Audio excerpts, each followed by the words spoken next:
Hey everybody, if you like what you're hearing on Roll Radio, please share our posts, hit the like, subscribe, download, or whatever other button there is, and leave us a review wherever you listen.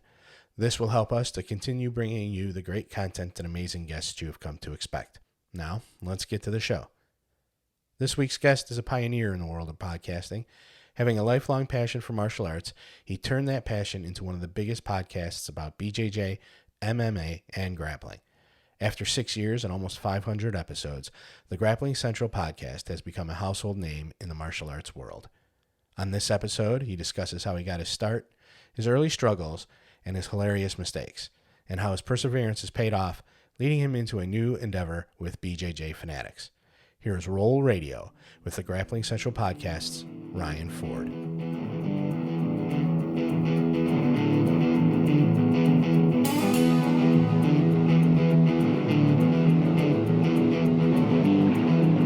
Welcome to Roll Radio.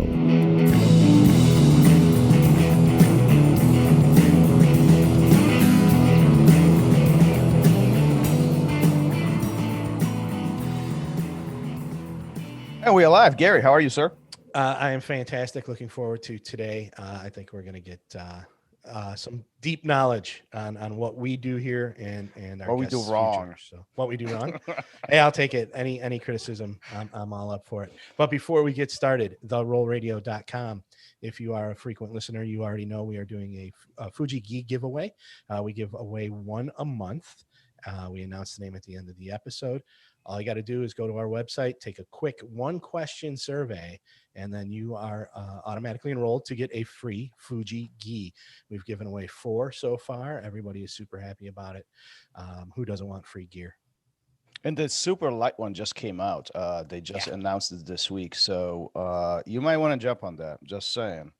Just saying. Absolutely. How is Nick doing? I talked to him actually earlier this week, and he had some car issues, interesting stories that he has. I'm curious to actually hear like the whole thing when he's done with this tour and his documentary. But where's he at now these days? Yeah, so Nick Ron from warriorsnextadventure.com is doing his documentary. He's traveling across the country. It's PTSD versus Jiu-Jitsu. And when this airs, he will be in the Virginia area. He will be going to Aegis Jiu-Jitsu in Richmond. They're doing an Arlington Cemetery tour. So I think for the veterans, that'll be a really great experience. The Compound, Silver Springs, Maryland. Atlas BJJ, Glen Falls, New York. Then they are climbing Mount Washington in New Hampshire. And Memorial Day weekend comes up after that. There'll be Sports Evolution in Altoona, Pennsylvania. And then Ronin Training Center in Columbus, Ohio. So if you're in any of those areas, definitely support those guys. Go roll with Nick and support your veterans. And don't forget, on June 6th, he will be stopping at Roll Academy in Orland Park. So if you're in the area, if you're a local listener, swing by, especially if you're a veteran. Ryan, how are you, sir? I'm great, man. Appreciate you guys having me. How you guys doing? You know Nick, right? I mean, I think you had him on a show, right? Because he talked about it when we had him on a show. He talked about being talking with you. What an amazing story, right? I mean, not that we're here to talk about him, but no, an incredible guy, man. I think it's an awesome thing that he's doing too, man. There's a lot of people that really need jiu-jitsu and the therapeutic benefits of it, and it's cool to see that someone is out there taking charge of, making sure people out there that need it are getting it. Yeah, so especially creating the exposure for people who've never done it or really could use it, and they don't know how to reach out for it. So that's absolutely. There's some amazing things. How you been? I mean, I have like a list of probably 3 pages that I want to talk to you about. We have to narrow this down, but. You've done some amazing things, and I personally look up to you as far as this kind of format with I'm copying things off of you. I'm sure you notice things. But... No, you guys are great, man. That means a lot, buddy. Thank you. Thank you. How things been going? I mean, how long you've had your podcast officially? It's been what, 6, 7 years? It's been 6 years. Yeah. So I launched the show in October 2015. So we're coming up on 6 years now. And it's been a wild ride, man. It's not something I expected to ever do as a career. But it was more of a passion project that I just wanted to put together and have as a hobby. And it quickly started turning into more than that, which was a huge surprise, but obviously a pleasant surprise. So I've been running it full time as my full-time job for the last 5 years. And then I don't know if you saw the news, but I recently was bought out by BJJ Fanatics. So I've become part of the BJJ Fanatics team now. And I'll be basically Grappling Central is going to become the new BJJ Fanatics podcast. Then I'm also going to be hosting Fanatic Wrestling and the Self-Defense podcast, which is called Effective Self-Defense. It's another channel within the Fanatics network. And then I'll basically be in charge of managing other shows that are all on different channels of the BJJ Fanatics network. So they've got, channels for everything for, striking, MMA, self-defense, judo. And then they got like racket sports and basketball and things like that. So I'll sort of be, my official title is Director of Podcasting, if that's a real title. So sounds very important. Sounds fancier than it is, I'm sure. Yeah.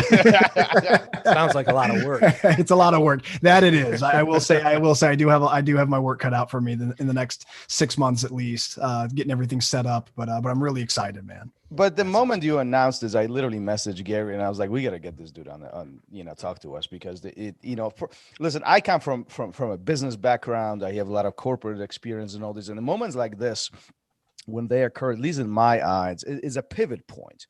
Is a pivot point of what you've been trying to do, and not to take away what you've done, but this is a next level stuff, right? Sure. Yeah. You've built this brand for the last 6 years, intentionally, unintentionally, whatever you've been doing because you love it. I mean, that's pretty clear. And listening to your show is really clear to see that or hear that, but now it's like you're getting approached and it's like, what can we do? How can we take this skill and this brand that you've accomplished and take it to the next level and benefit even larger group of people? What was your feeling when BJJ Fanatics approached you? Was this kind of overnight thing or did you guys talk about it? I don't know. Like, I feel I was in a little bit here. How does this all unfolded? Sure. Yeah. So basically BJJ Fanatics has been sponsoring Grappling Central for the last 2 years. So I've built a pretty good relationship with both Mike and Bernardo. I've had them each on the show. Bernardo's been on a couple times. So over the years, I've gotten to know Bernardo just as through the jiu-jitsu community, but then they were sponsoring the show for the last 2 years. And then they very unexpectedly sent me an email just saying like, hey man, how can we work together? What can we do to get you with us? And how can that, what can be done basically? Right. And so we all just sat down and had kind of a meeting and figured out that, one thing that they would really like to do better is have more podcasts. They've got the BJJ Fanatics podcast and the Fanatic Wrestling podcast, but they're such a busy company and they're such a busy team of people that podcasting was kind of an overwhelming thing to add to their already very, very packed schedule. Mm-hmm. They do so much on any given day. So he said, it would be nice to just have someone come in and take this over for us. So I said, well, I mean, let's talk, So they made me an offer and it was a very generous offer. And so it obviously I went with it. And I think it really is, like you said, the next level for me because I feel like I took Grappling Central as far as I could get it, just as a one-man show. So now that I have a team with BJJ Fanatics, it's going to just I'll be able to do even more now. I'll finally be able to just focus on the quality and the hosting and the interviewing itself. I have a team of editors now. I have people that help me book interviews because they're basically taking a lot of things off my plate that I used to have to carry all the weight load of. The only thing we didn't do is if anyone that follows us on social media knows we use a very unique promotional artwork style. So basically my wife's a graphic designer. Mm-hmm. And she draws a character of every guest that's on the show. And we've done that since the beginning. And besides that, everything else was me. So thankfully I got real lucky, married a very talented graphic designer. Otherwise they'd be like little stick figures. So yeah, it'd be much less impressive. So she took over that, but everything else was me. So it's exciting now for me to be able to have a team that I'm kind of overseeing and that's helping me and that we all grow with each other rather than me just doing everything from start to finish. So.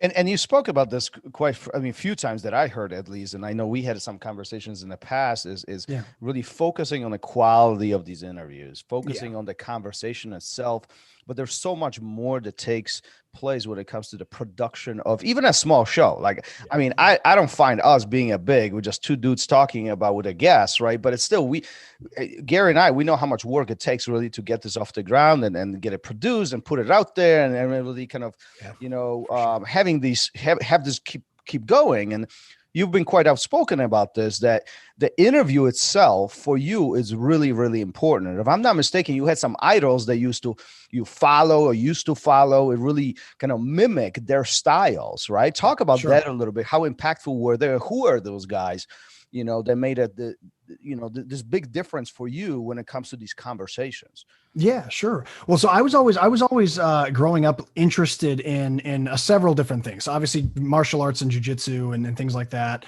As a kid, professional wrestling, music was always a big thing I was into. But another thing I always found myself interested in, which was kind of weird for a kid my age at the time, was that I liked listening to interviews. I liked watching like Charlie Rose and Larry King and conversations on 60 Minutes and things like that. I found it interesting to hear stories and conversations, and it was just something that was always kind of there.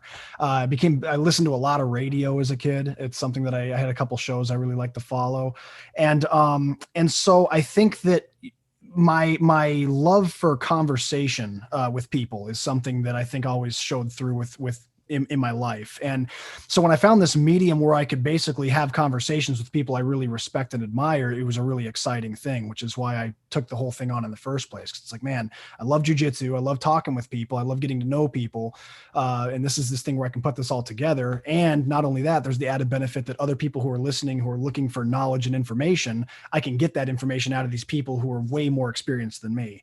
And so that was kind of how the whole passion for it started, I think. As far as people that I tried to emulate, I tried to keep it so that I had my own style. Like I wanted it to be like a real laid back kind of conversational style. I wanted Gus to feel comfortable.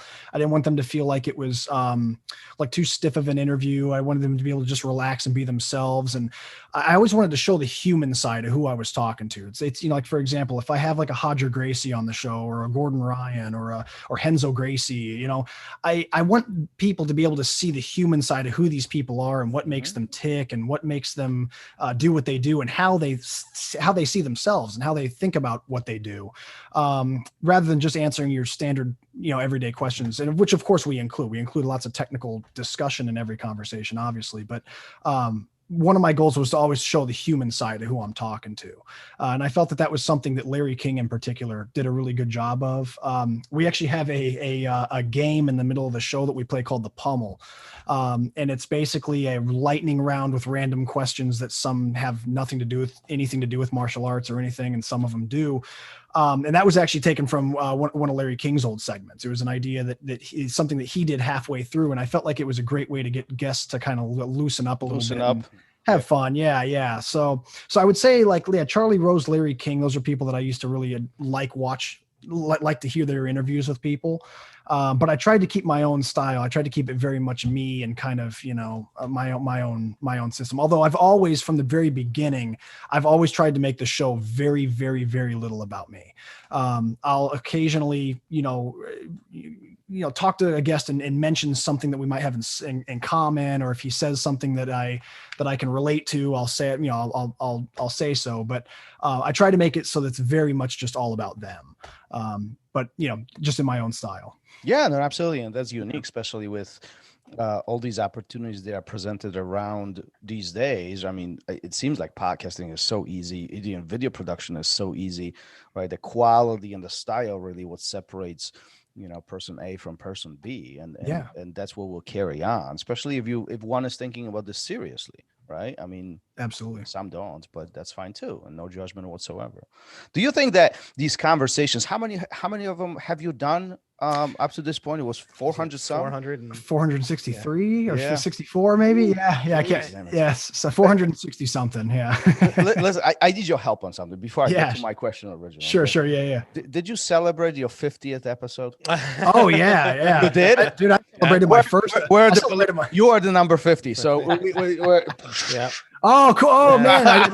Number 50. I forgot my confetti in there. I should have brought that with Gary me. and I, we were like, do we need to say anything? I don't know. He's such hell our yeah. rookies. Dude, 50 is a big deal. So I don't know if you know, statistically, most podcasts don't make it past 7 episodes. Yeah. Seven is kind of the threshold. So, so if you make it past 7 episodes, you're doing better than most podcasts that ever start. Yeah. So no, 50 is a big deal, man. 50 is awesome. I celebrated my first episode, man. I couldn't believe I had to, we got to talk about that because I know what your first episode was, and that was awesome, but my big question was, do you think, and kind of rhetorical question, I know the answer, but do you think you have grown since the first episode to the last one that you've done? Oh yeah. Like I can't go back and listen to any episode.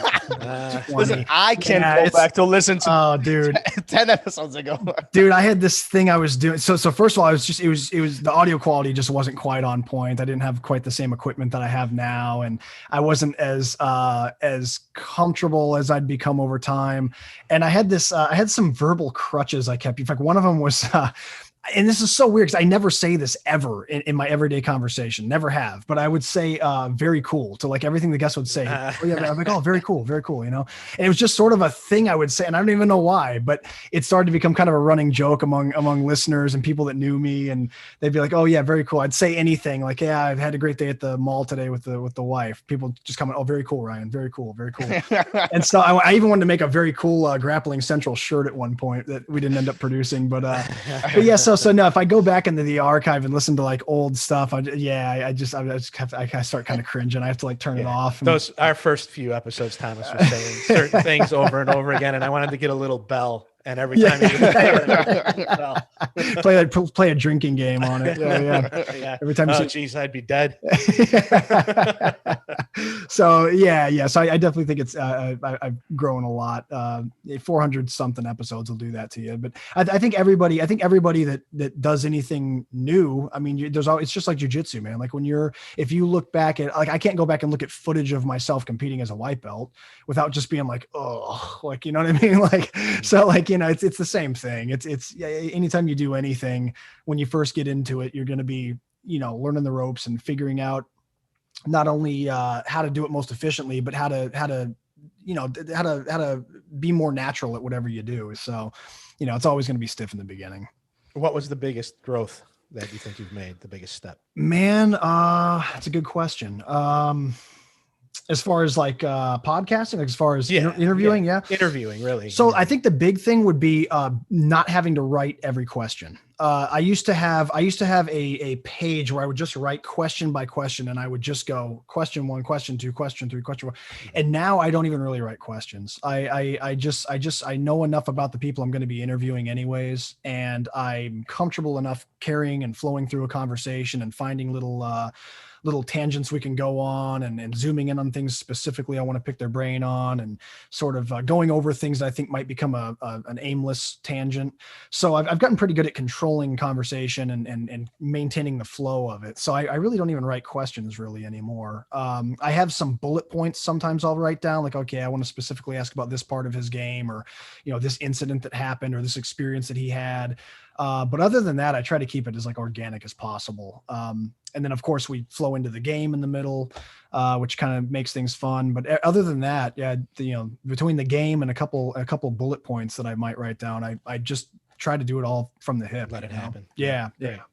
Ever happened that you had an episode that was just went south and you're like, oh crap, dude, I've had. Do I even want to run this? So here's the cool thing about Grappling Central. 464 episodes. I've had 3 that I couldn't put out. So that's a pretty good ratio. And I definitely won't throw anybody under the bus or say no names. Yeah. But there was one that went like super sideways, not through any fault of my own. It was just I didn't understand the situation with that person at the time. They were going through some things. And then there was other ones where, you write your questions and they just burn through them. Like they give you like 1-word answers, like I have one in particular. It's like pulling teeth. Oh, it's like, man. And that was, unfortunately we are 3 minutes in and I'm done already. And I'm just like flying from, and unfortunately this was early.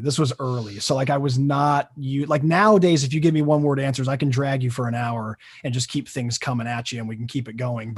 But man, at the time I had like 25 questions written and this guest was just burning through them. And so it was the kind of thing where I write these like really what I thought were good questions. I had something like, what do you think was the most difficult aspect of jiu-jitsu for you to perfect along the way? It was all easy, man. I really didn't struggle. All right. Like, all right, man. Well, all right, good, let's move on. Good for you. Yeah. But for the most part, man, like it's all been great. And, even that particular guest I had on multiple times. And after that, it was all like, we got it going nice and easy. I had to kind of give him a prep beforehand, like, hey, so if you don't mind, elaborate on some of these things. Give me a little something to work with. Yeah. And their other interviews with him were fine. But yes, every now and then you hit little stuff like that. I had a technical disaster happen with my first interview with Hodger Gracie.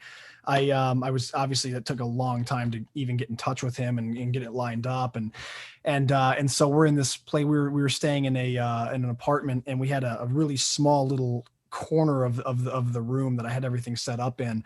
And so it was on this real short table. I had my mixer and my mic and my computer all on this really short table. And right as I get Hodger on the phone, I say, okay, Professor, if you don't mind, I'm going to give you a quick intro, then we'll get going and this and that. And so I hit record and the mixer's kind of getting closer to the edge of the table from my comfort level. So I tried to pull it towards me and I didn't realize that the wire to the in audio was pinched behind the table in the wall. So as I pull the mixer, I hear pink and I was like, oh shit, what was that? And so I look back and all of a sudden Hodger's just like, hello, Ryan, hello. And I'm like, oh no. I'm like, hello, can you hear me? He's like, no. And I look back and the input snapped in half. So not only you couldn't even do anything about it. Snapped in half. Done. Yeah. So thank you, Radio Shack. So basically I had to like call him on another line and it's like, oh my God, I'm so sorry. And of course I just felt like a complete amateur and I was at the time. And so, but thankfully Hodger was like super cool about it and waited for 30 minutes for me to sprint over as fast as I could to Radio Shack and get a new. No kidding. That's amazing. Yeah. And that's one of the great things about this, man. It's like the people in jiu-jitsu are just such like healthy ego, good people for the most part. There's always going to be your sociopaths sprinkled in any community of people, but for the most part, jiu-jitsu, I think, has an overwhelmingly better ratio of good people to crappy people, in my experience anyway. And I've talked to a bunch of them. So, well, listen, you just made me feel better because there was a handful of times when I have to press record. Yes. And we were like, I think there was one episode where we were did twice. full episode. We done with the conversation. I was like, crap. Yeah. I'll tell you. But luckily, it was a friend of ours. So that's that. It made it much easier. But listen, one of my worst ones. I had Pedro Valente on the show. And, we love Pedro. Yeah, really nice guy. Yeah, Pedro. And so I did a whole 3-hour episode with him, and it was great. It was so good. Like the content he was giving was just awesome.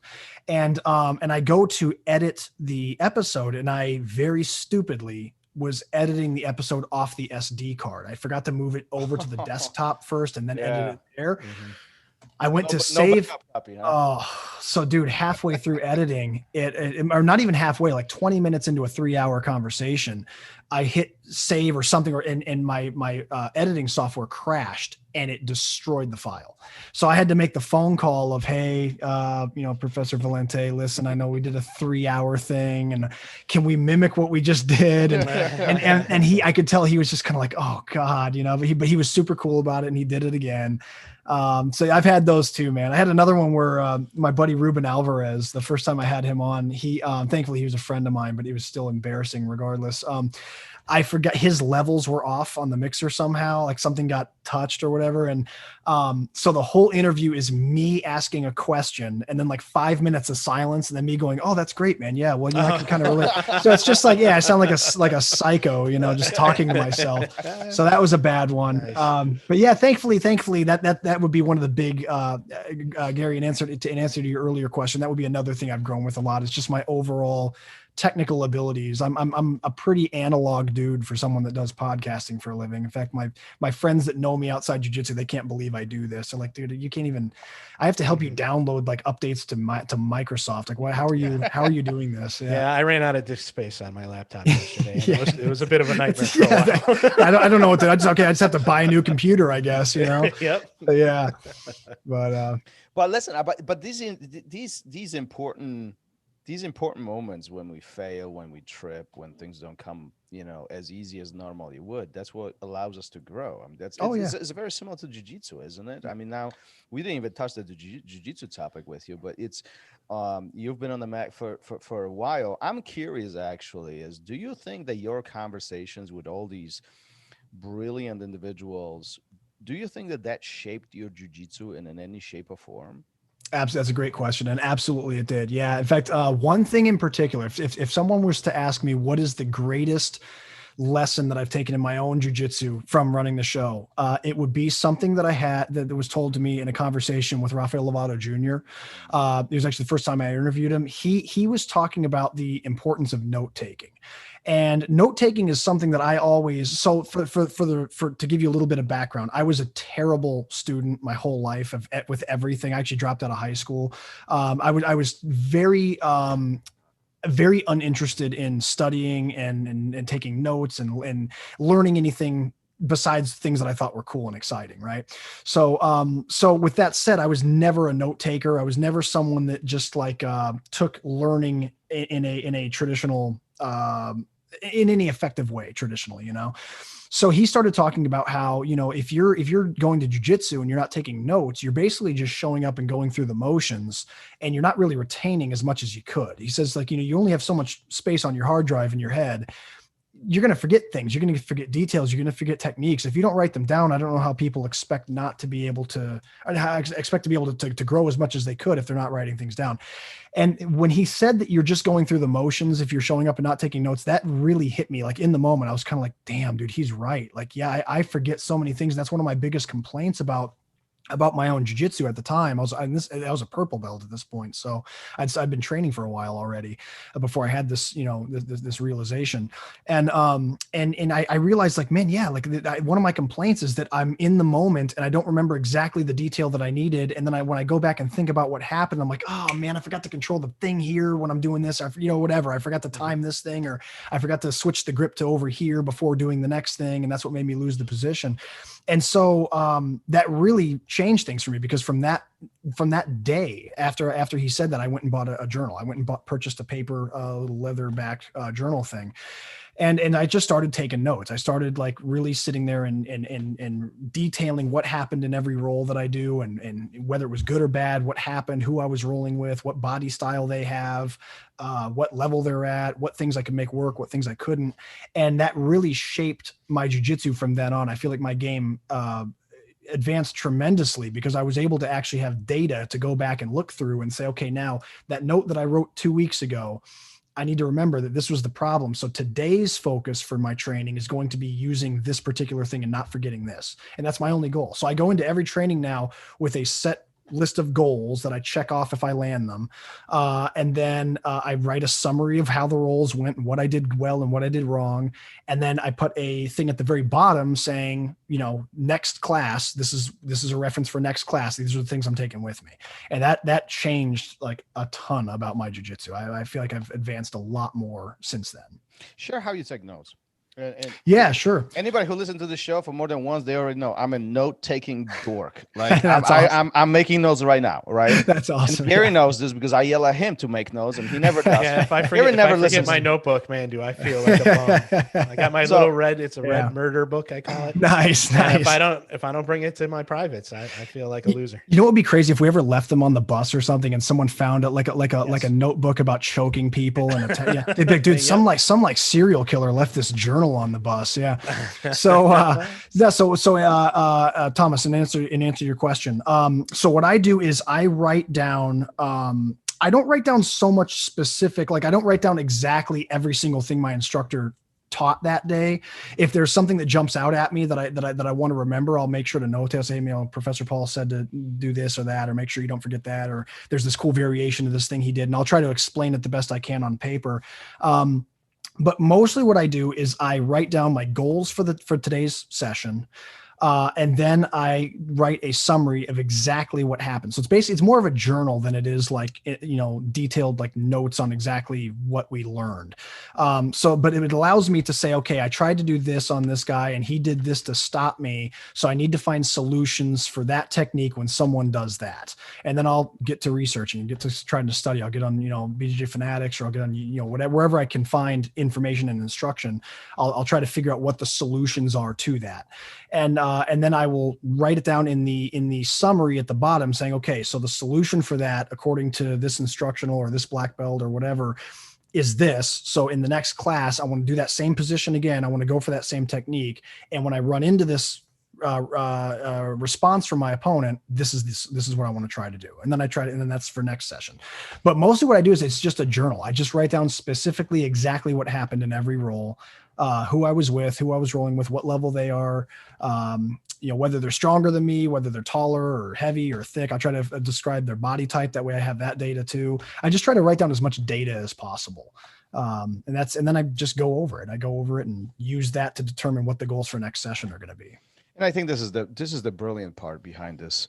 What you're saying here is that you have a very strategic approach to training. And I say this often to my students is, if you walk into a pitch black room, you have no idea where to go.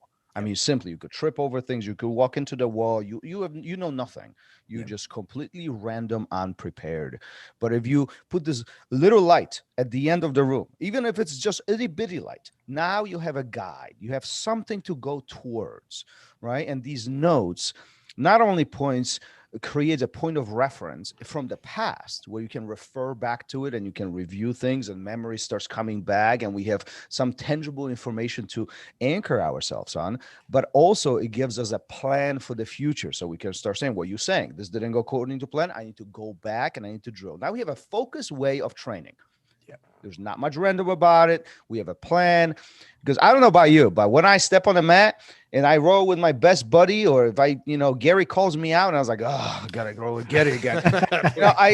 I'm thinking like, okay, I'm going to smash Gary today. But often we get sidetracked in this vortex of awesome rolling. If you know what I mean? It's like we just get so psyched in that moment now that we forget about working. Because in order for us to progress in jiu-jitsu, correct me if I'm wrong, you've been on the mat for a long time. In order for us to progress in jiu-jitsu, we have to work. We have to make improvements. We have to adjust things that don't go according to plan. We have to gather more information, catalog it, file it away, and then recall it at the right time. If we are random in this black room where we don't know where to go, are we progressing? No, absolutely not. No, I agree with you 100%, man. Yeah, you got to have a plan. This is something I used to talk about a lot too. With like, even when I'm talking to my friends about like self-defense, and I'm always trying to recruit people into. All my friends think I'm in a cult, So I'm always trying to like pull them onto the mats and get them to pull it on the pajamas and choke each other. But anyways, I always tell them like, look, man, at the very least for self-defense, like you just have to learn a few like basic things, like so. I used to work security before the podcast. I used to work a nightclub and bar security for several years. And one thing I always found was that whenever fights would break out and I'd see people fighting, you could tell that no one has any sort of plan. They're just swinging for the fences. They're hoping something lands. They get exhausted in 10 seconds and then the fight's kind of just over usually. Right. And I usually found that, man, just having a simple understanding of knowing that, hey, I want to obtain the clinch. I want to get to the hips. I want to use a leg clip takedown, and I want to get to the mount and control the guy until he calms down. Right.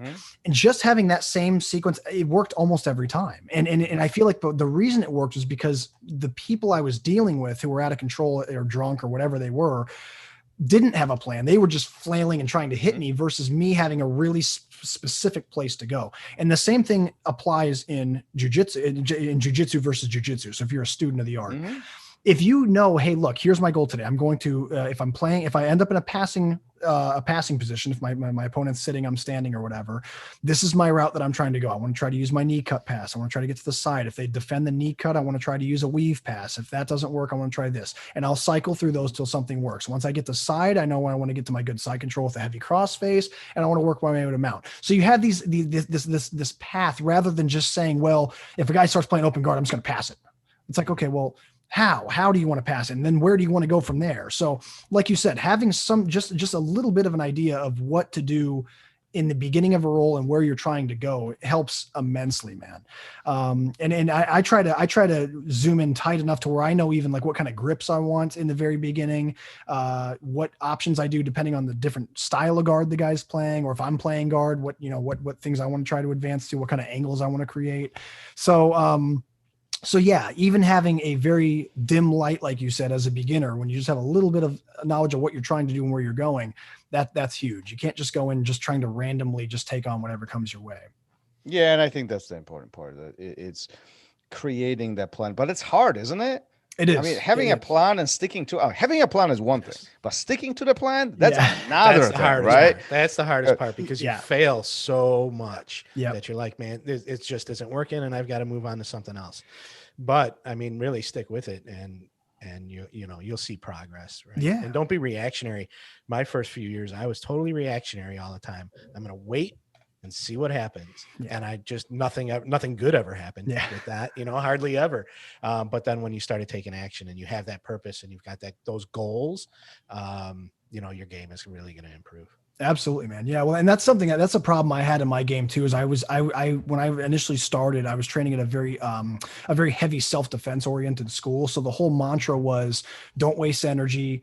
You'll wait for the right trap and timing, and don't exhaust yourself pursuing something. Just wait for the right time. And I think that's all very important to have, but at the same time, you've also got to be able to chase opportunities too. And that's something that's changed a lot in my game over time as well, is that I understand that, yes, I'm being reactionary to what the guy's doing, and depending what he does is going to alter the plan a little bit, but I need to also make sure that I'm progressing and pursuing, and not just being so passive and laying back and patient that I'm that I'm constantly on a defensive cycle in a reactionary state. I always want to be able to hit the switch and go for attacks and reversals and things like that too. And sometimes that requires not being so patient. You have to just see an opportunity and go. You got to go for it. And pivoting off of what you're just saying now, being in a reactionary mode puts us not in charge, right? I mean, we are just reacting to what our partner does. We are literally reacting. We are behind the curve. Our decision is based what's coming at us versus making our own intelligent decisions and creating the path wherever we want to go. So these are two different approaches, from a behavior perspective. Yeah. Totally. And one person that's had a huge impact on my jiu-jitsu, and unfortunately I haven't gotten to meet him yet, but is John Danaher. So I have like all of his instructionals on Fanatics. And one of the things that he talks about a lot that was a real eye opener for me was the idea of offensive and defensive cycles, and how if you are only on defensive cycles and you're not able to identify when an offensive cycle has begun, even if you have the best defense in the world, you're eventually going to get tired. You're eventually going to get broken through. And he uses the great analogy of a boxer, where you can be a guy that can slip punches and bob and weave and move and block and cover. But man, if that's all you're doing for 12 rounds and the other guy's just throwing punches, some of those are going to start to come through. And as they come through, you're going to get rocked a little bit. And now your timing and your defense may be a little slower now. And then the more he connects, the more downhill it's going to go from there. And he was saying that it's the same in jiu-jitsu. You've got to be able to have a reactionary game and to respond to things as they come. But you've also got to be able to recognize when it's time to turn on the offense as well. Otherwise, you're just always on your heels, Yeah, and you're creating these opportunities for yourself. Otherwise, you're coexisting essentially. In my mind, right? So that's brilliant words from John. Yeah. He's a phenomenal guy, man. Well, now since you're BJJ Fanatics, you're gonna see him like every day.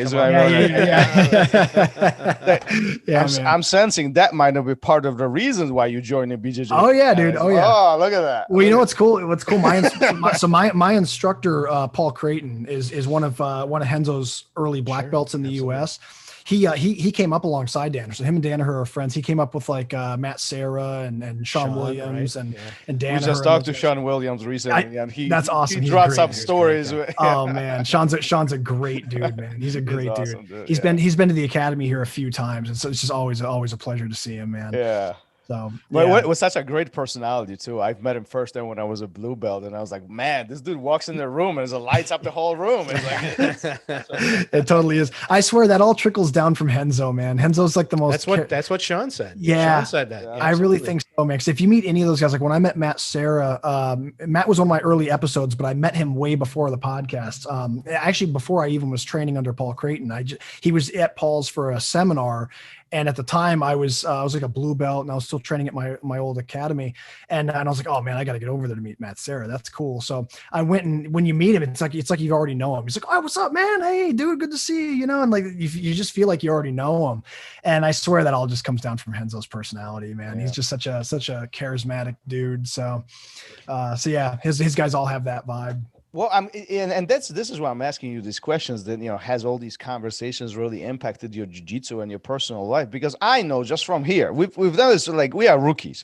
We've been doing this barely, not even a year yet, and we got 50 episodes, but all these conversations really, like, I'm taking notes. There are little gems, little gold nuggets here and there from all these people, and you create these relationships. These connections, and all that is adding to the growth of what we love to do, and that's being on the mat and continue learning this, in a way, crazy art of jiu-jitsu, right? So much mobility and so much, and it's so technical too, that it goes beyond these steps, right? Some of these philosophies are huge. Absolutely. Where are some of the things that you dipped into during these conversations that really pivoted, like really added to the next layer of your mental state? Like, it just really was like, I know you mentioned the note taking. That was a huge one. Give me one more. Yeah, another good one would be Hodger. We're talking to Hodger. So when I was talking to Hodger, something that really kind of gave me goosebumps as I was talking to him, he was talking about his frustrations in times that he has felt he came up short. So what it was is, to give it a title, I would call this the concept of being obsession with perfection, and I noticed that the guys that I've talked to at the very highest levels have this deep obsession, not just for winning, not just for improving, but for being perfect. And that was something that really got me with Hodger, because he was telling a story where I can't remember who it was he was competing against, but it was at one of the world championships. He wanted to go through the match perfectly, obviously. And he won the match. He won the match by a lot. And in fact, he might have even submitted the guy. But he was deeply frustrated with the results for a while. And it really ate at him for several weeks, because the guy reversed a position on him for like a second. And that was what he mostly took away from this world championship. It's not that, hey, great, I won, or hey, I dominated, hey, I did great. It was that in that last match, the guy that he didn't score a point on him, I don't think, but he reversed a position real quick. And that ate away at Hodger because something he did wasn't perfect. And when he was explaining that, I was thinking to myself, like, dude, if I don't get, like, if I lose a match but didn't get submitted, I used to feel good about that. You know what I mean? Like I can't imagine being like winning a world championship and being frustrated that I didn't do something small when I won by a great margin or by a submission, whatever it was. And it made me realize, like, dude, this is a different kind of person. These people are different. Like that's what sets them apart, is there's this deep obsession with being perfect and not making mistakes and really holding yourself deeply accountable if you make a mistake. Now, I'm not saying that necessarily a healthy mindset to have, but it's something that, man, if you're a Hodger Gracie, that has to have a lot to do with how he got to where he is. Do you think that has something to do with setting goals for themselves? I mean, maybe, just like you and I, we set goals for ourselves, and for one person, a goal could be winning a sparring session. For the other one, it could be a gold medal at the Worlds, and for the other person, it was going to be, listen, the win total domination. This guy is not scoring a 1 advantage, 1 point, nothing. I'm not giving him anything. Yeah. I'm the man here, right? These are different goals. Sure. For you and me sounds like completely ridiculous, out of this world. Yeah. For him is just something that he's aiming for. Yeah. I don't know if it's a goal he set. I think with Hodger, the vibe that I got anyways was just that this is just him. It's how he thinks. It's how he is. And he has this lifelong pursuit to perfection in jiu-jitsu. And it was kind of funny because like what gave me goosebumps about it at the time wasn't so much, I mean, it was partially what he was saying, but I also started getting this feeling that like all of a sudden the microphone and the headphones and everything about the podcast was fading away. And it was almost like I was listening to his thoughts. I felt I got Hodger to a point in that conversation where he was just really opening up and just kind of talking about stuff. And and I could feel it in his voice that he's still, when he thinks about it, it bothers him that he didn't go through without having the guy doing anything good to him.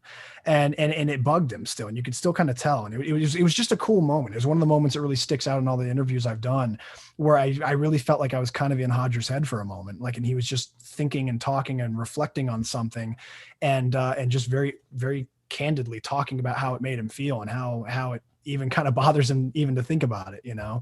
And so that was a big eye opener on the mental side for me, is that, man, if you want to be the best in the world, if you want to be at the absolute top levels, man, you got to have that. You got to have that really obsessive mindset. And, you know, you look at people like Gordon Ryan, for example.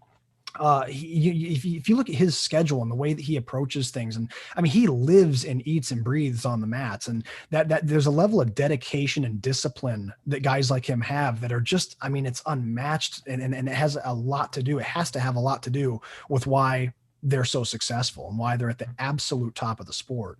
And so that was just a real eye opener for me, was to see that, hey, look, man, it's not just that you're good at jiu-jitsu. It's not just that you're athletic. It's not just that. It's that, man, you got to be like a little obsessed, almost to the point where you're obsessed to the point where other people aren't as obsessed as you. And because of that, you're going to rise that extra little bit. That's going to give you that extra little edge. Yeah. They'd have the same success in whatever endeavor they checked out. Right? Exactly. It doesn't have to be jiu-jitsu. Exactly. Hodger was doing. Yep. Yeah. Absolutely. Yeah. Yeah. And so that was a big one for me. Trying to think of any other mental things. Well, those are the ones. Yeah. I think what's important here is that really, more I listen to you talk about these things, is kind of emphasizes the idea of the fact that the learning curve when it comes to jiu-jitsu and life goes beyond being on the mat. Oh my even God, even these simple conversations. Well, and some of them are not so simple, right? Some of them have like big epiphanies. They are deep and personal, but all of that contributes to who you are today, on and off the mats, right? Yeah. Especially now when you have a little girl, and well, she's not so little, like, right? I mean, soon she's almost 2. Yeah, she's pretty. I mean, yeah, almost ready to go to college and all that. But you got one more on the way, which congratulations on that. Thank you very much. That's amazing that you guys are expecting. So yeah, I mean, we'll talk later when you're boys. Yeah. Definitely be picking. I know you guys are both advanced, way more advanced in that game than I am. So I'll be picking your brains on that for sure. but all that really shapes who you are today and who you're going to be, right? And I think it has to be really fulfilling to do what you love doing, being on the mat, training, studying jiu-jitsu, but then also having these conversations with people that most who listen to you don't have access to.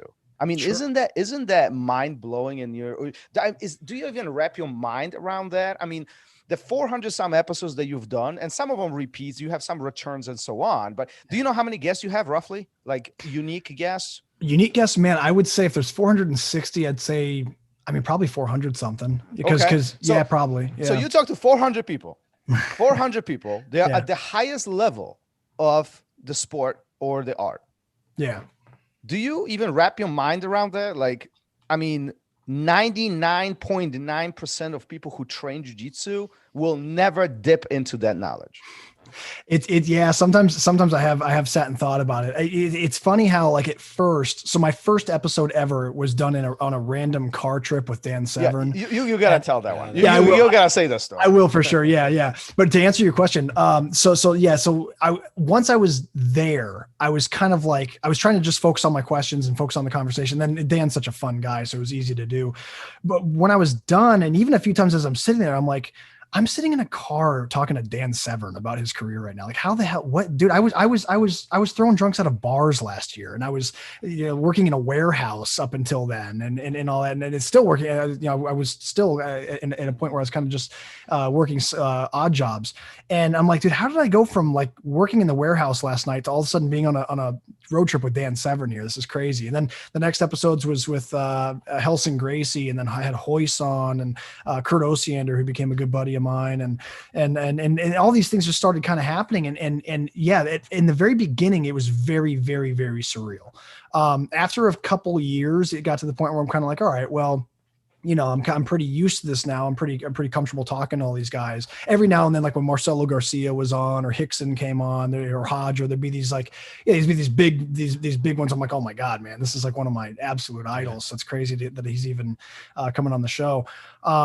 But yeah, I mean, I guess you kind of get used to it, like anything, you kind of just get used to being like, that you've done this enough, and you've talked to enough people, and you're comfortable enough, and it just kind of becomes another day at work, kind of, you know what I mean? But when I do sit, I hear what you're saying, that when I do sit and think about it, it's like, yeah, man, it's pretty insane that I went from being a really, just an absolute mess as a kid. I was a juvenile delinquent. I dropped out of high school, like I said, and I had very, very little going for my future. Not to be cliche, I know this has been beaten to death, but jiu-jitsu really did save me.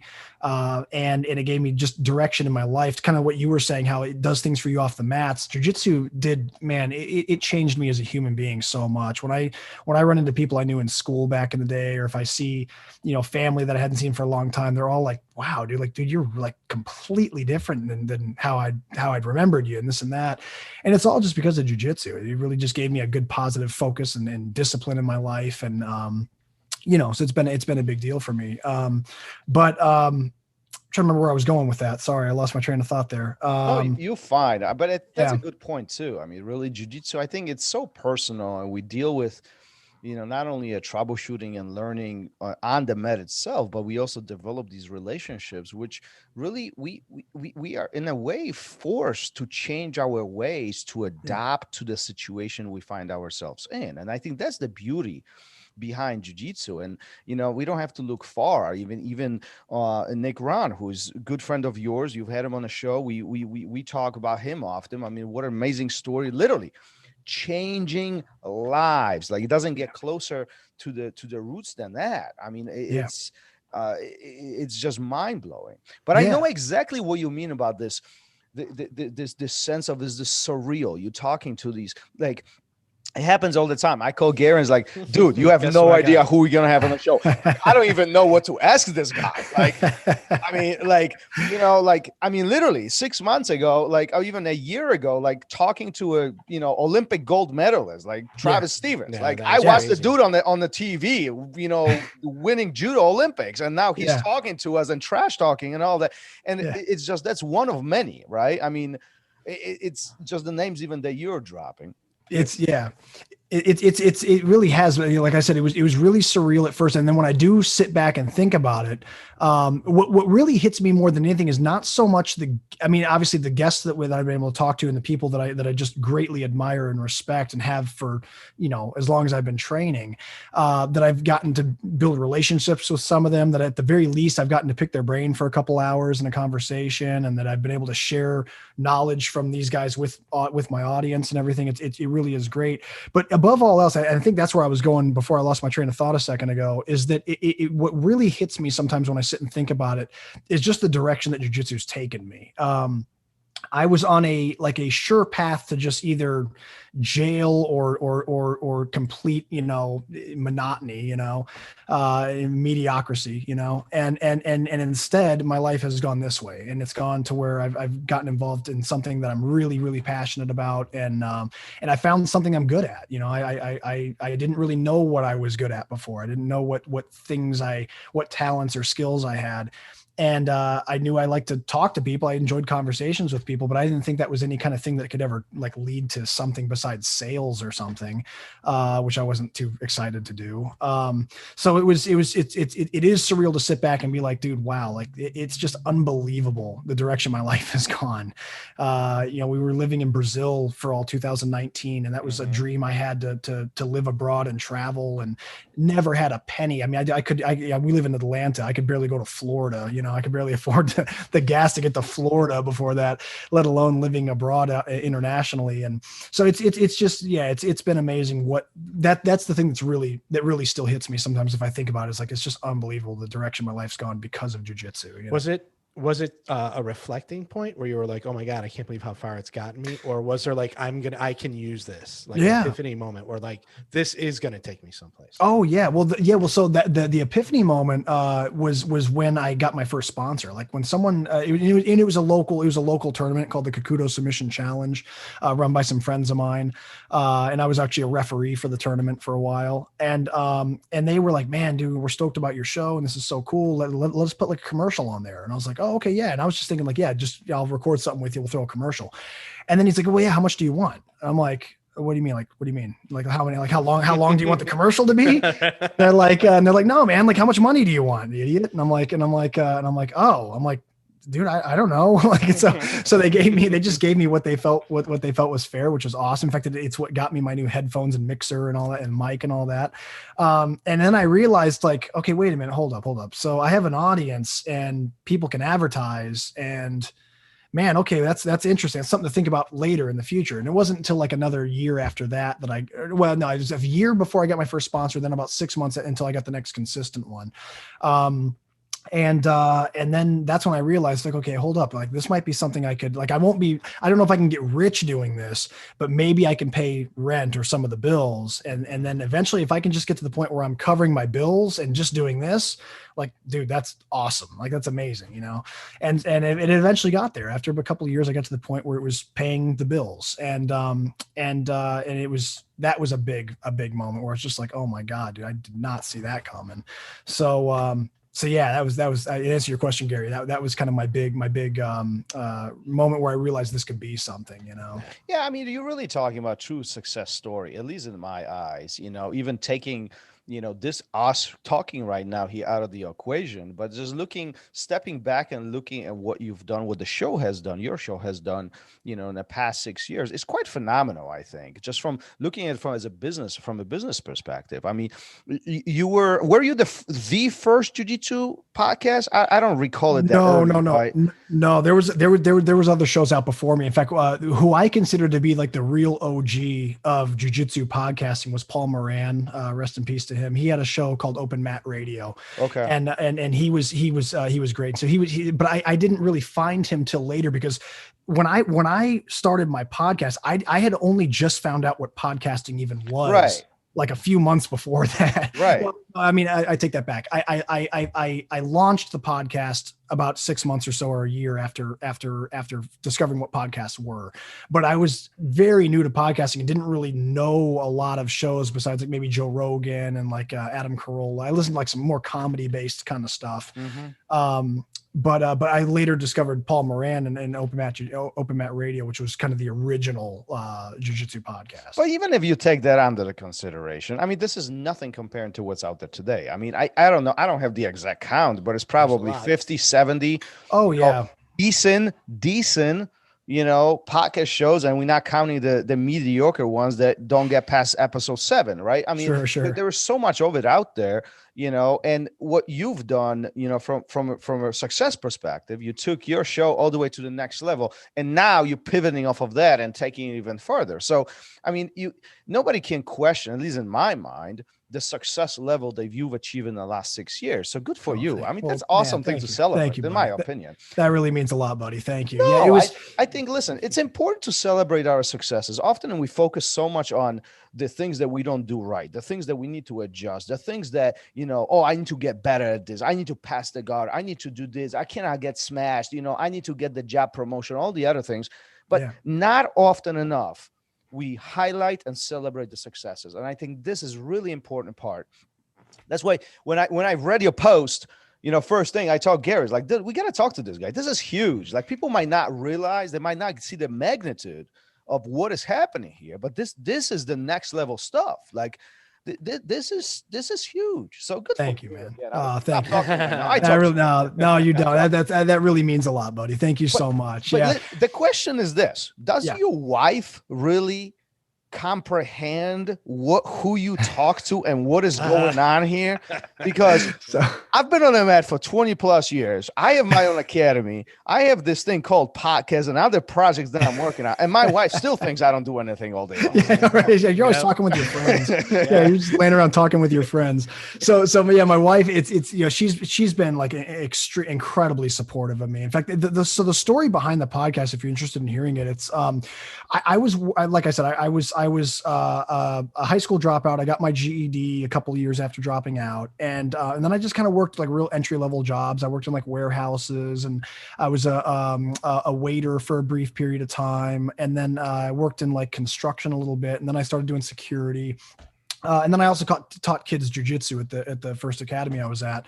But they were all just just normal kind of entry level sort of positions. And my wife met me during that time. And although I didn't have like a ton financially to offer, she was, we fell in love, and she, recognized that I was a good person, and, and all that. And so we got married and all that. And when I was first early in my marriage, like the first year, I was working at a place that I got an opportunity to work at through a friend, doing fiber optic drafting, which sounds fancy, but basically I'm just drawing lines on Google Maps to let Comcast and AT&T know where to install fiber optic cables. So it was really, really boring. And it was, it paid okay. It paid better than some of the other jobs I had at the time.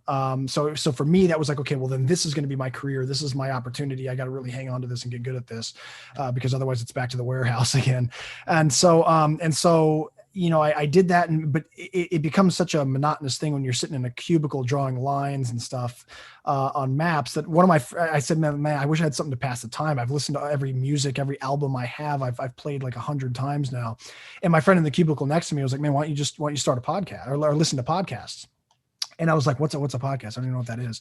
She's like, oh man, it's like a radio, but it's on the internet. I'm like, all right, well, how do you, so he had to, like a total, like he might as well just handed me a book for dummies on anything. So he was like, downloading a podcast for complete morons. So then he walked me through how to use the app and everything. And I started listening. I'm like, this is great, man.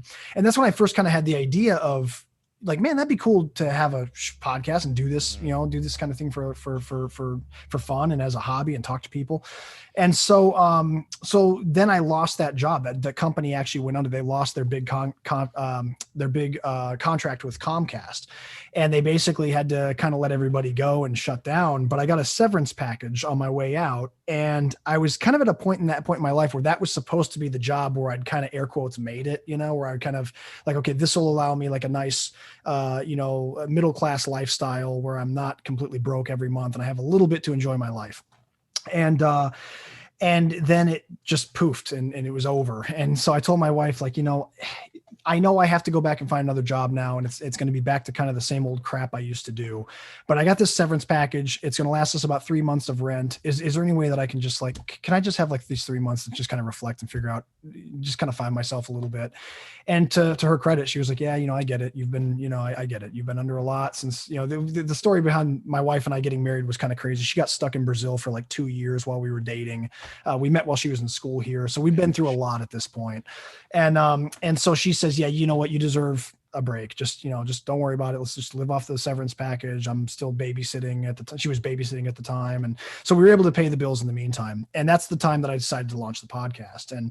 And then it got going, and that's kind of how it went. And I didn't make a penny off of it for, I mean, like I said, a year. And then the first sponsor I got was enough to buy some headphones and a new mixer and all that kind of stuff.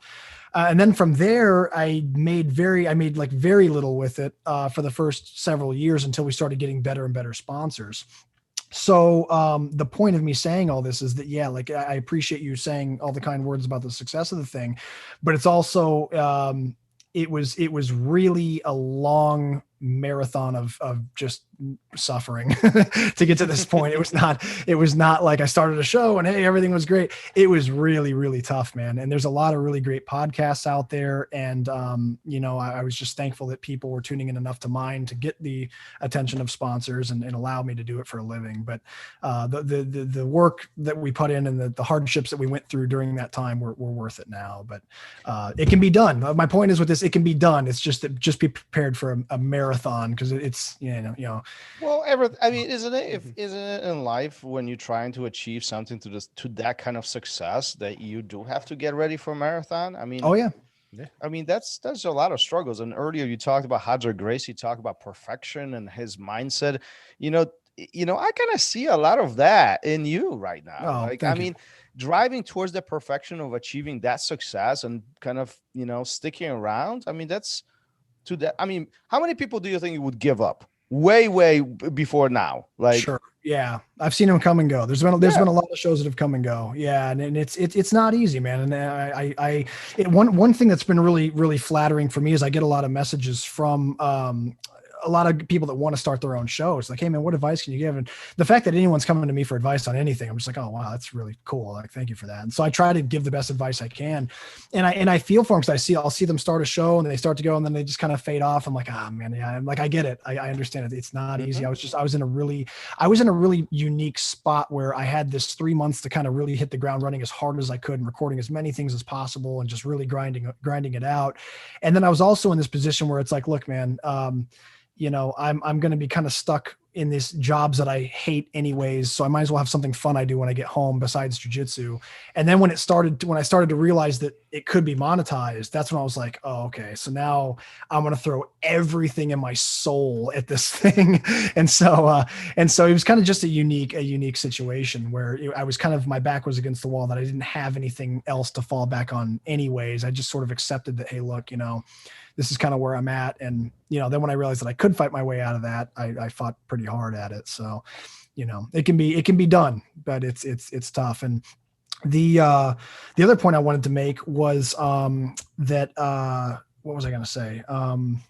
I lost it. I was going to make another point there. I forgot totally. Focus, man. Focus. I know, man. I don't know what's wrong with today.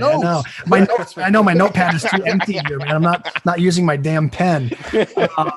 But yeah, no, I guess that was it. I guess. Listen, are you ready for number 2? Yeah, sure. You are? For your baby boy? Baby? I've been talking about baby. For the baby. I'm sorry. Yeah. I'm sorry. I think even a second question. No. Yeah, we're ready. We're ready. You sure? Yeah. Oh yeah. I'm ready. I'm excited. Ready? Yeah. We don't have the new crib yet. So the baby's due in November, and we're kind of in a weird space right now. We're deciding whether or not we're going to have the baby in Brazil like we did our first or whether we'll be here.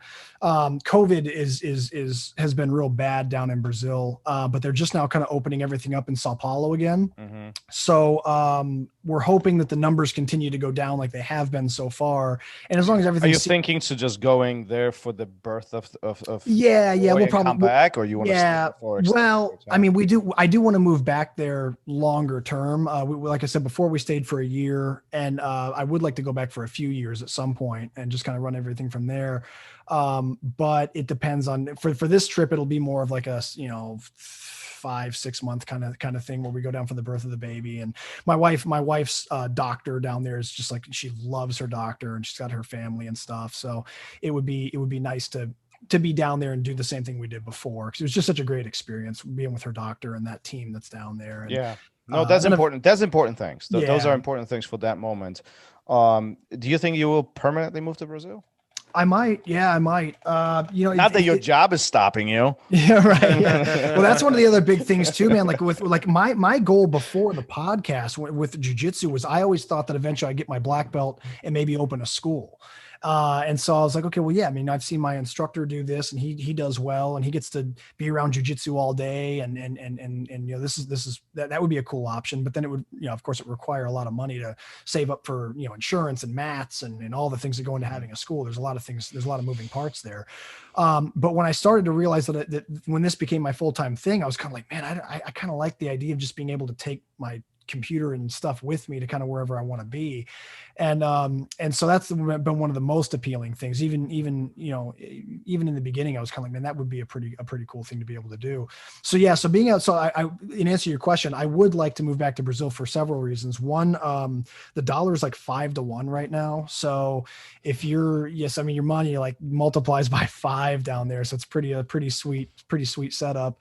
And then, man, I mean, you know, come on, like the tropical weather and the beaches and the, you know, the jujitsu. And I mean, keep rubbing in. We are in Chicago. Just let it go. That's where we're from, man. My family's from Chicago. Yeah, we're all from the Chicago area.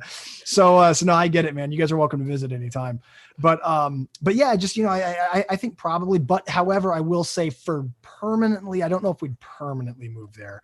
My wife loves the US. She loves both her country and here. I mean, but she loves it here. And she likes the idea of being, a little more safer here. Like the US is a lot safer in general, than Brazil is. And for example, if we're down there and walking around, like she can't have her like Apple Watch or her nice jewelry or her nice brand clothes that she likes to wear and stuff. You can in Sao Paulo in certain areas, but it's a little more risky. You can become a target if you're really flashing things like that. If you can get, you know, have a problem happen. So we have to dress a little down. She can't quite feel as at ease as she does here. But, you know, so I don't know if forever we'd move to Brazil, but we do want to live there for at least a good stretch of time, have our kids become fluent in Portuguese, and my Portuguese will hopefully become completely fluent and all that. So it's in the cards to live there, but I don't know about forever. Well, future will tell, right? I mean, yeah, we'll see how all the cards unfold. Opening your own academy, is that still in books?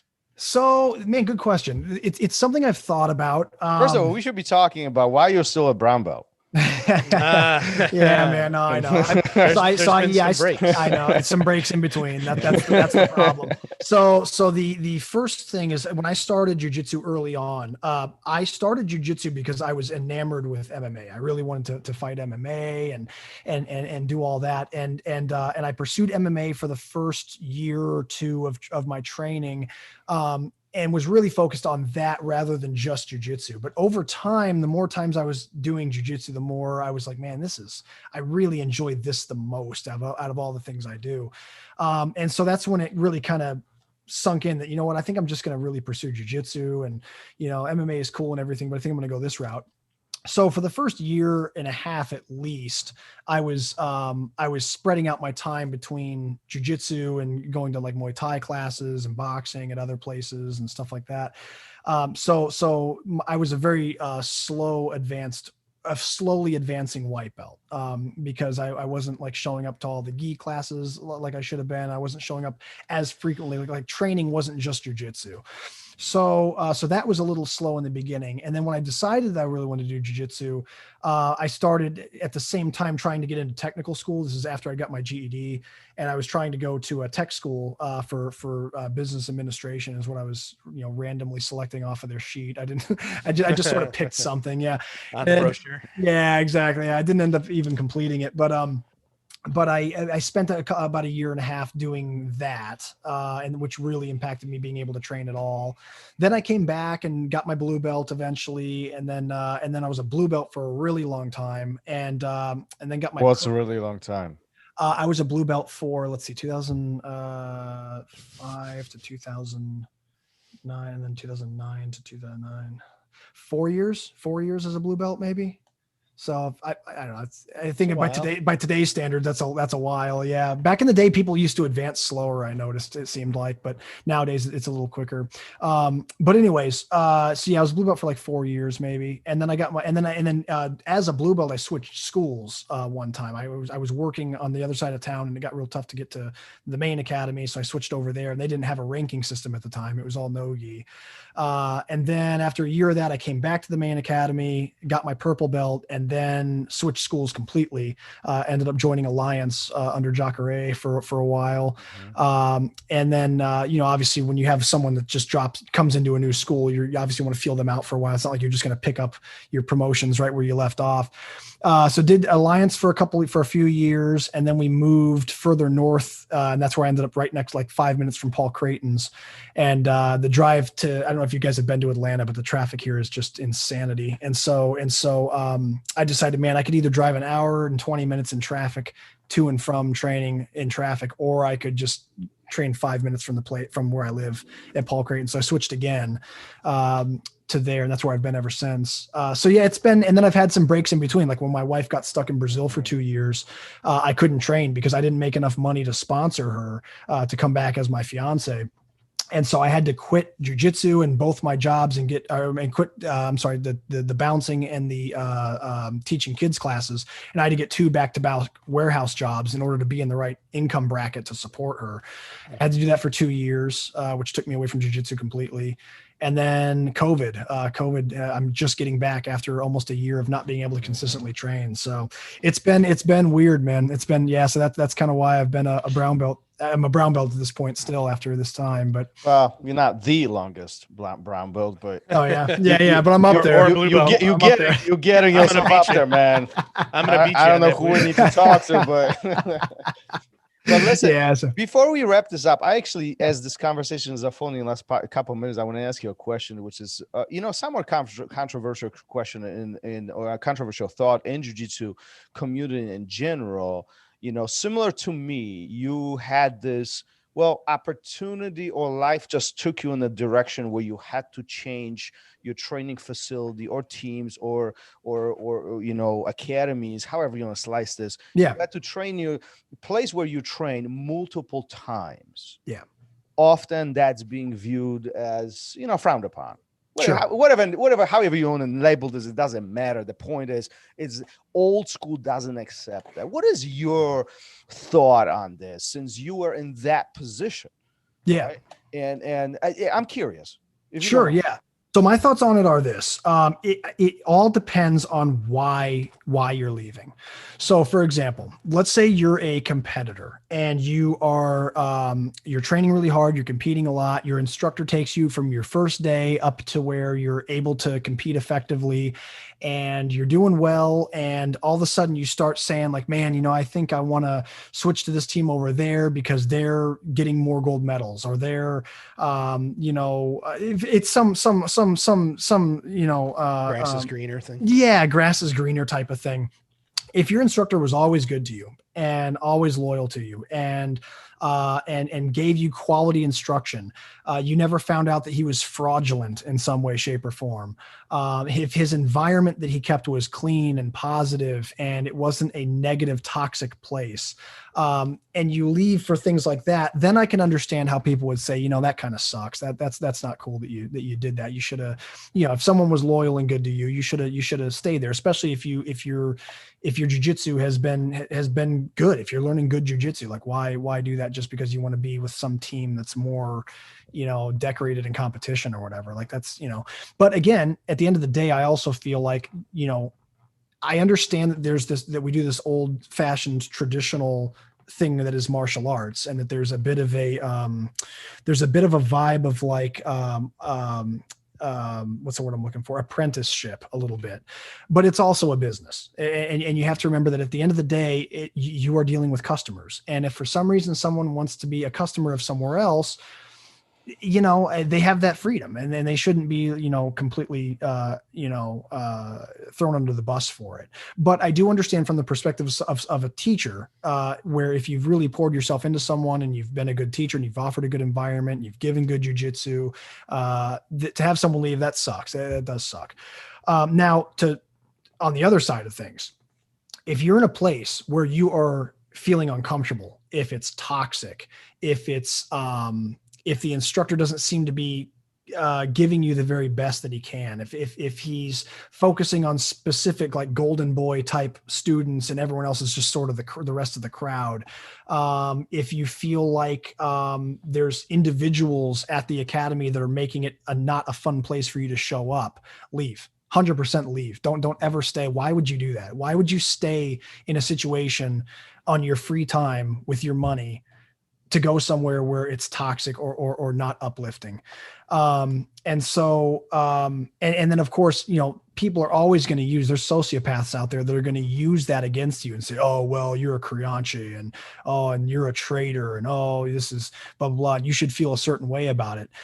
Man, people are always going to use things like that to get their way. Like people who are sociopaths or who are manipulators are going to use cultural things like that, or and I'm not talking about like Brazilian culture. I'm talking about like the culture of our art.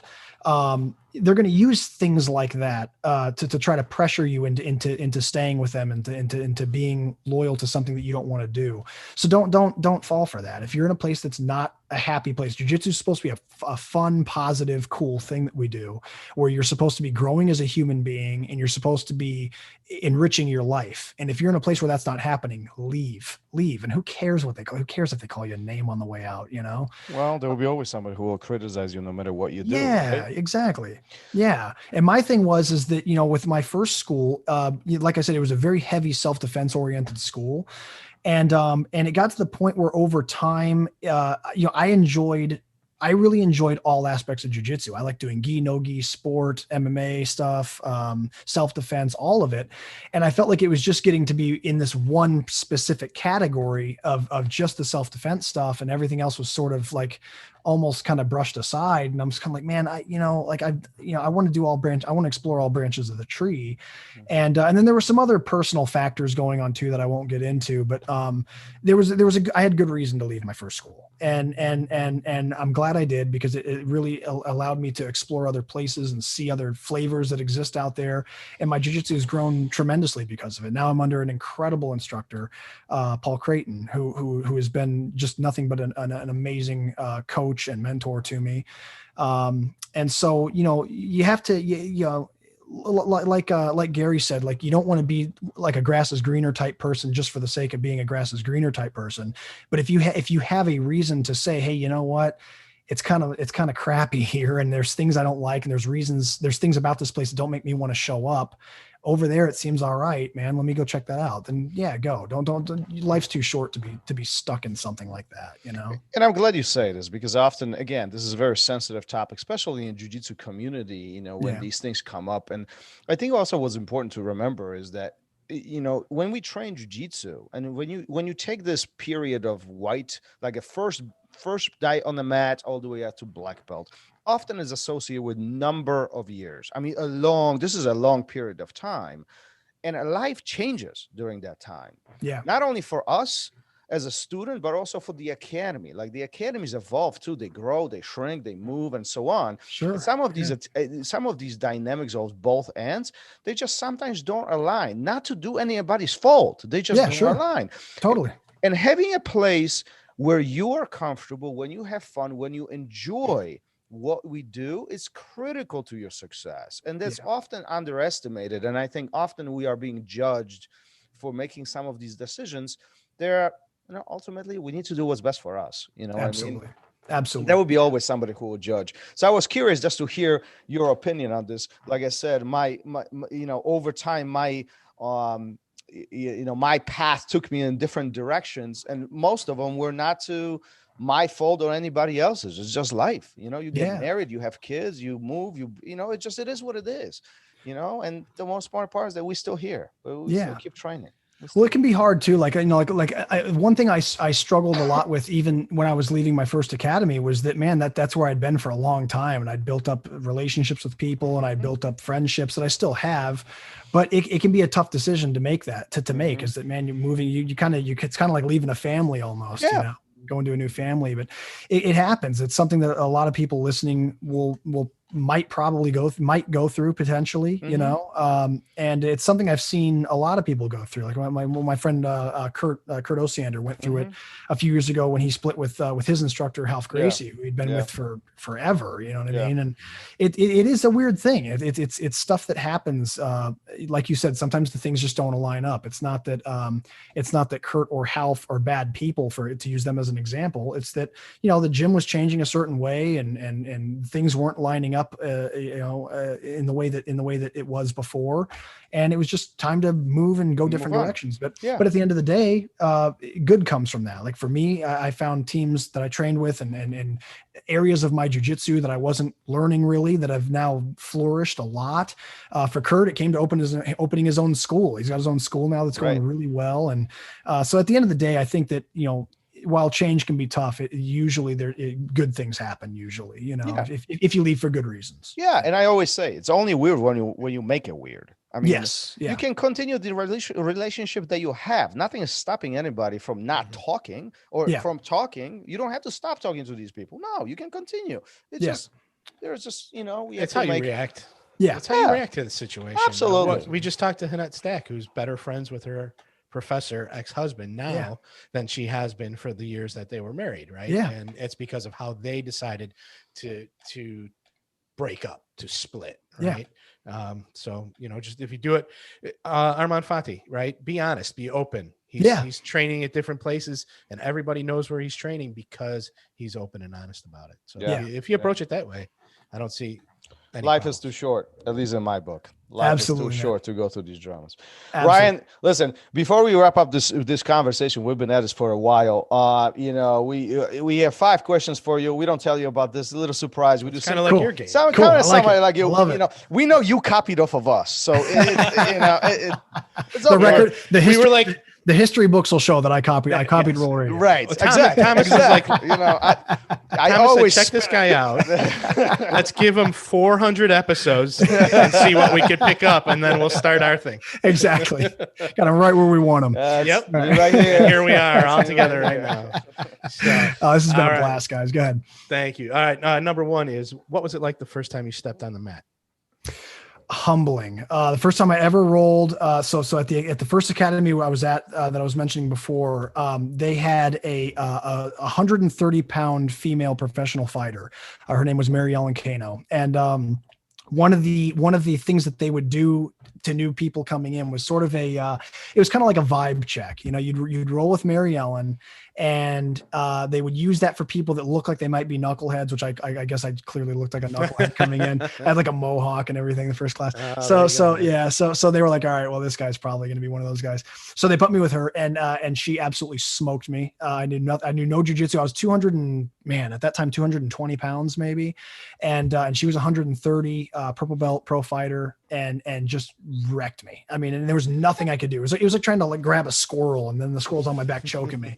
And so afterwards, all I could think was like, dude, that was one of the coolest things that's ever happened. I never have seen a situation where like a 130-pound girl could kick my ass like that. I got to learn this stuff.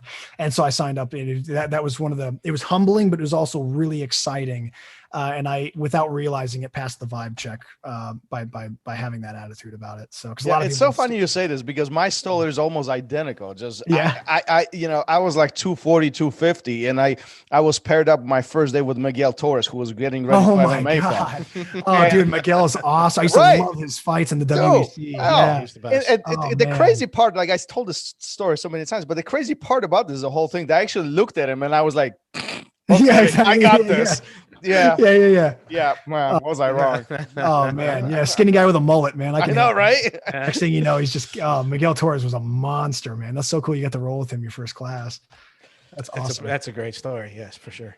What has been your most rewarding achievement, on or off the mats? It doesn't matter. Man. I would say being a dad, but I don't know if that's really an achievement. I would say being a good one is. Yeah. Okay. Yeah. Being a good dad. But I would say also, I guess just there's, the podcast. I mean, building the podcast and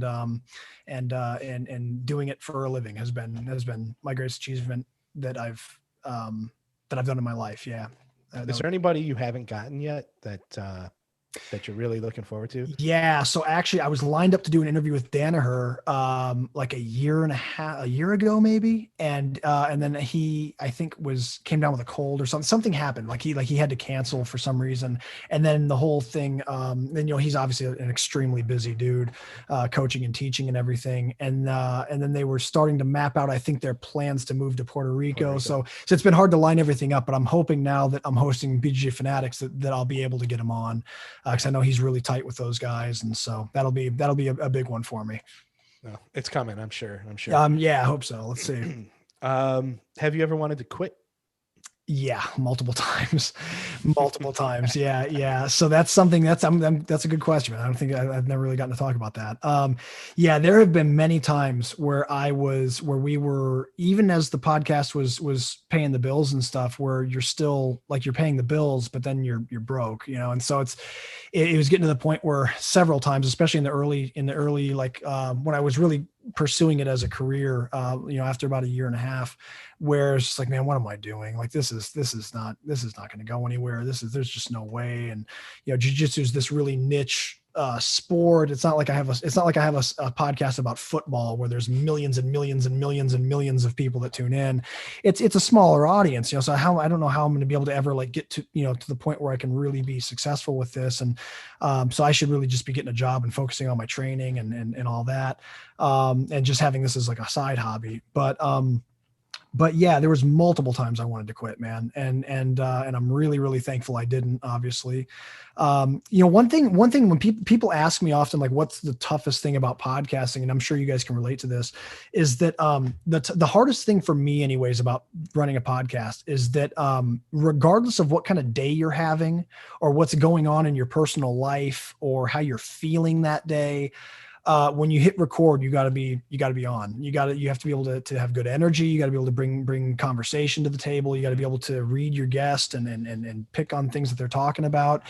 And there's some days where, man, you just don't feel like doing it. You're tired. You're having a rough day. Maybe your wife's mad at you about something. Or I remember one in particular, I was interviewing Hobson Mora, who was I was really excited to talk to him. And 15 minutes before he called, I found out my grandpa died. And so he was, yeah. And it was gut wrenching. And it was the kind of thing where he was really hard to get in touch with. And in fact, I had to go through multiple channels of different people to get him to sit down and do this.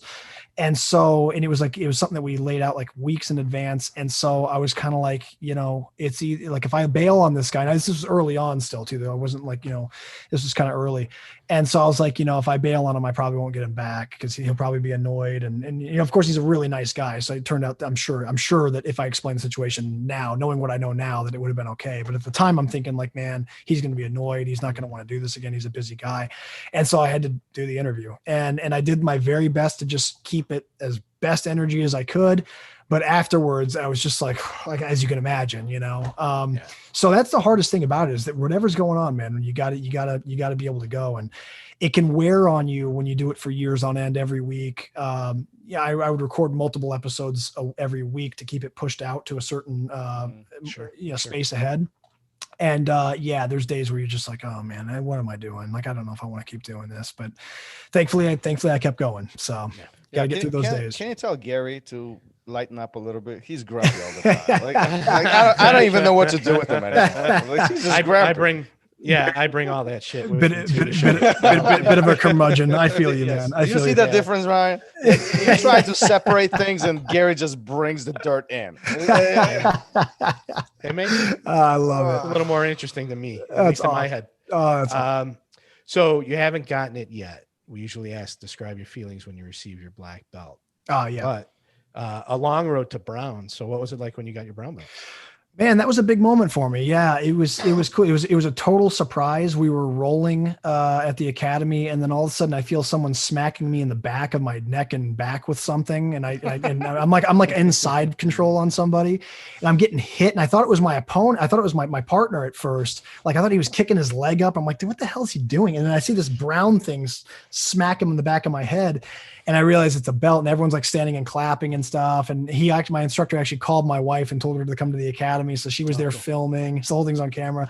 And I look up and I see my wife, and she's all like, like filming and stuff. And so then I realized like I was getting promoted, and I was like, oh my God, man. So it was pretty awesome, man, because I felt like I was, especially, man, like early on, like I was a white and blue belt. I felt like I was not very good at jiu-jitsu.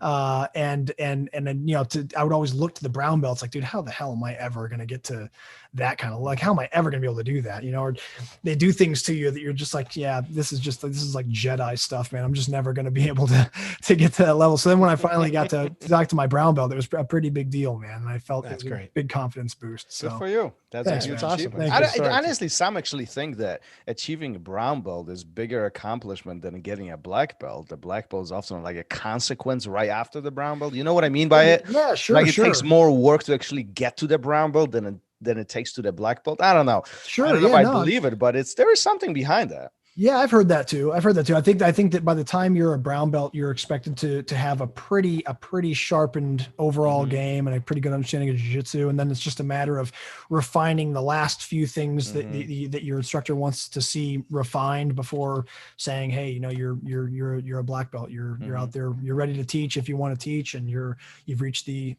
top level there. So yeah, I could see that. I could see an argument made for that. I don't feel like I'm there yet, but I see what people say by that. Yeah. All right. And speaking of belts, do you wash your belt? Oh, of course. Yeah, of course. What kind of savage doesn't wash his belt? Wow. Would you like to find out? Because we'll tell you some names. So needless to say, there are not magical powers that you wash out of your belt with Tide. Okay, I promise you, no matter what they say, no matter what kind of voodoo is out there in the jiu-jitsu community, well, actually, it just switched. Just under 50% don't.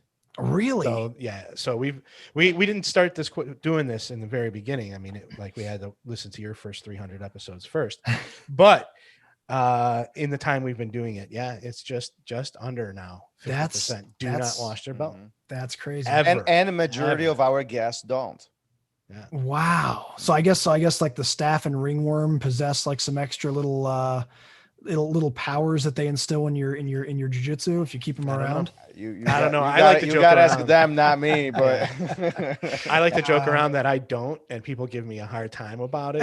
But it goes right in there. Yeah, you should totally wash your belt. Because if you think about it, like anytime that you're like people obviously think about, wash the gi because that's the thing that's touching everybody.